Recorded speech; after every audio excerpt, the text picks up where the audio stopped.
How'd that feel up there with the Aftershock Festival crowd? Felt hot. It was really, really hot.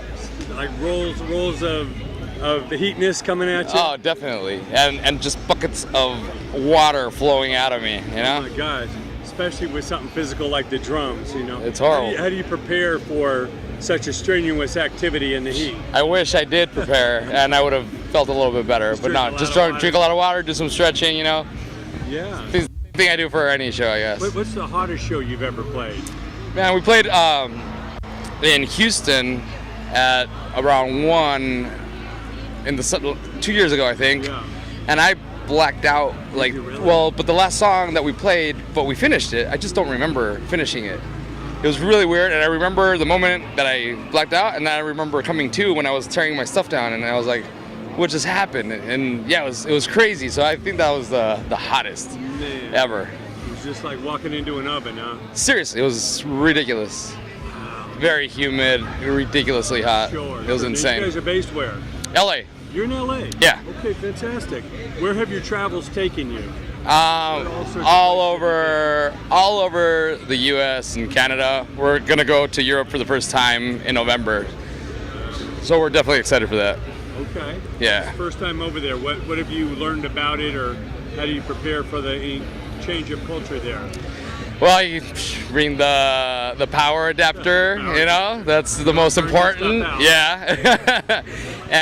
I don't know, man. I mean, it's one of those things like you're just gonna go and see what it's all about over there, you know? Like a sponge, kind of be a student of the game. Of course. Yeah. But going into other cultures, you gotta kind of adapt. You definitely have to adapt. You have to be Crazy respectful. Americans think that we run the world and everybody's like us. Right. It's different. Yeah. So you definitely have to adapt and show respect for their culture and everything. It's like going to Japan. You know, they bow. They got different cultures. Exactly. Yeah. You might just rub your ear, and that may mean fuck off. I know.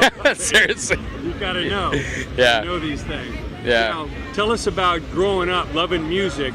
Who were some of those bands, artists, or drummers that just did it for you? Said, I want to do that. Man, the main guy for me was always Lars Ulrich, because I was a huge Metallica fan, and I didn't grow up with people, or I didn't grow up around metal, so I kind of discovered metal on my own, and Metallica was the first thing I discovered, and then I discovered Megadeth, and then I was blown away, and then I discovered Sepultura, and then Pantera, and so every time it got heavier and heavier, and I was, you know, more and more blown away. So it was thrash, like it was all these thrash bands.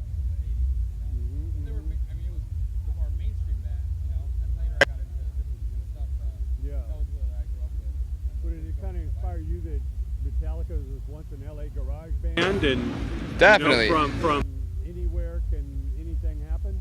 Well, yeah, I mean, I didn't grow up in LA, so I didn't identify that way, but I mean, they were all inspiring me. They were all just regular, like, they weren't the super bands they are now, you know? And Right. They were like a band dudes, you know, regular dudes. Sure. Yeah. It's amazing.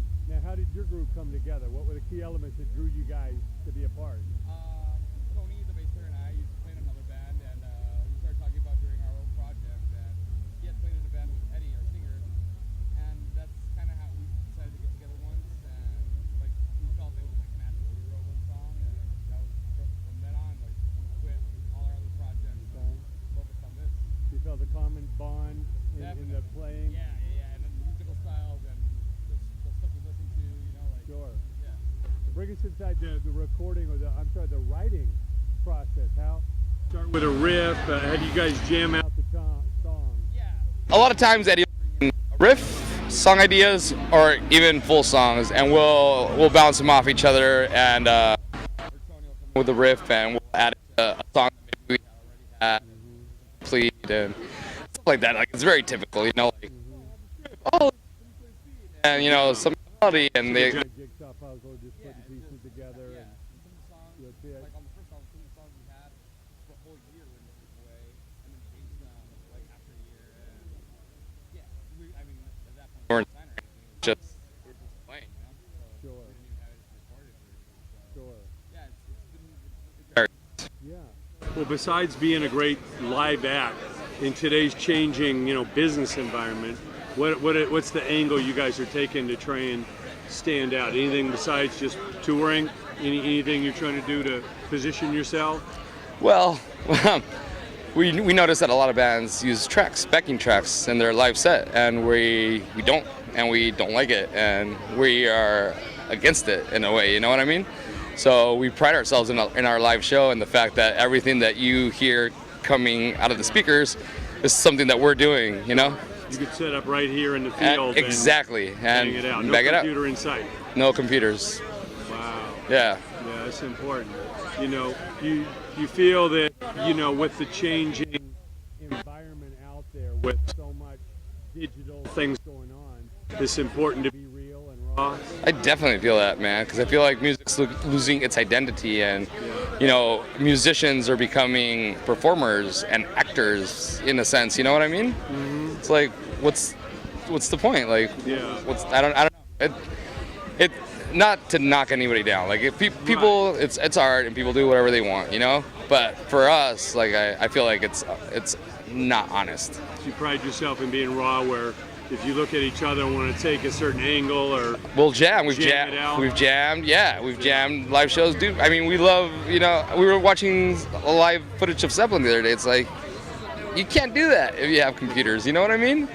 Yeah. You can't just go off and, you know, like, solo and cue the drummer for the change. You know, like it, and that's music. Like, it's a language. You know, you're talking to each other. Yeah, I mean, listening to the record is one thing, but when you come live, you want to hear something a little different, a little more spontaneous. Sure, and maybe not, and it's our choice. You know, like, we might play the song exactly as it is. We might not, and you know, I like that about us. I think it sets us. It's been setting us apart, at least, you know. Sure. Not to say that we're the only band that's doing that, but you know what I mean. Sure. Like, it just seems that that's the trend. Yeah. And I mean, I don't like it. Got it. Is there interesting, like, road story you can tell us about, something that was kind of crazy that happened that you guys had to deal with? We almost killed a girl once. We thought she was gonna kill us, and at that point we had a buddy with us, and he had a gun, and like a stalker? No, it wasn't a stalker. Like, we picked her up because she was crying, and we thought she needed a ride home, and then so we told us that it might be like like an ambush, like she was gonna take us somewhere, and then we'd get ambushed, and then a car started following us, so we pulled out the gun, like we were like ready to roll, and it was one of those like situations where it was getting real, you know what I mean? Like, is this really gonna happen? And yeah, nothing happened. We told her to get out, and it didn't escalate as much, but that was pretty adrenalizing. Most of the show's been in North America. You haven't gone down to South America yet? Or? We have. King has not gone to South America. Yeah, hopefully we would love to go. We always hear these third world stories of a band that's, you know, the police are the like dictatorship, and they got guns. And, oh man. You know, they don't know if they're gonna make it out of the show or not. Dude, yeah, I know. Or get electrocuted, or just weird. Yeah. You know, kind of homemade stages and stuff. Of course, yeah. You never know. You never know what you're gonna get. Yeah, that's amazing. Yeah. Now, in today's climate, with a show like this, who are some of the bands out there today you guys look up to and respect and would like to tour with? Man, Down. We love Down. Corrosion of Conformity, Clutch. Bands like Baroness. We like Baroness, Red Fang, The Sword. Those are all bands we love and respect. Metallica, Megadeth. We toured with Megadeth. Yeah. It's amazing, you know. Yeah, stuff like that. Sure. Now, what did you learn by playing with a band like Megadeth?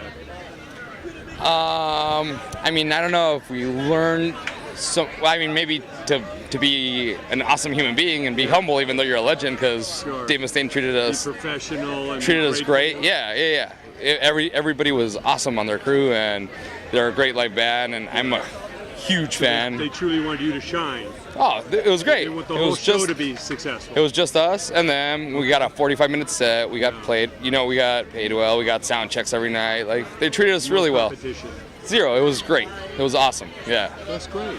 And in what you've seen in today's climate out there, what advice would you give to that young drummer or band in a garage right now to really find their own style, their own niche? What do they need to concentrate on? Well, I mean, I think you should always be honest with yourself, you know, and play music you love. If you want to have a fucking computer, have it, you know, like be true to yourself.